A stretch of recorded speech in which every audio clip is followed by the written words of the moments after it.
Junior NTR కొత్త cinema ప్రారంభమైంది. 3 రోజుల క్రితం యంగ్ టైగర్ కూడా షూటింగ్ కి వచ్చేశాడు.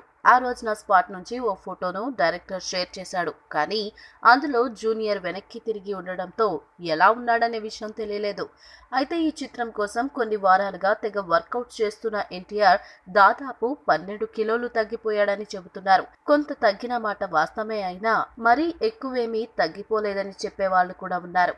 ఈ సంగతి పక్కన పెడితే బాబీ దర్శకత్వంలో తెరకెక్కుతున్న ఈ చిత్రంపై ఇప్పుడు క్లారిటీ వచ్చేసింది. ఎన్టీఆర్ షూటింగ్ స్పాట్ కి వచ్చిన తర్వాత నుంచి క్లాప్ బోర్డ్ పై జే లవకుశ అని రాస్తున్న వైనం తెలియవచ్చింది. అంటే ఎన్టీఆర్ బాబీల సినిమాకి ఇదే టైటిల్ ని ఫిక్స్ చేసేసినట్లే. జస్ట్ అనౌన్స్మెంట్ ఒక్కటే బ్యాలెన్స్ అంతే.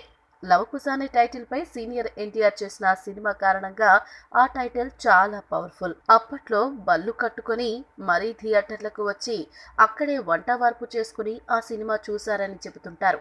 ఇప్పుడు తన చేయనున్న సినిమాలో 3 పాత్రలు ఉండడం, జైల్, లవ, కుశ అనే క్యారెక్టర్స్ కావడంతో 2 విధాలుగాను జే లవకుశ టైటిల్ తనకు కలిసి వస్తుందని ఫిక్స్ అయ్యాడట జూనియర్. ఇక ఈ సినిమాలో హీరోయిన్ గా ఇప్పటి వరకు ఒక రాశి ఖన్నా పేరు మాత్రమే అనౌన్స్ చేశారు. నచ్చినట్లయితే సబ్స్క్రైబ్ చేయండి. ఫిలిమి స్టార్స్ బోలెడంత న్యూస్ బోల్డ్ గా.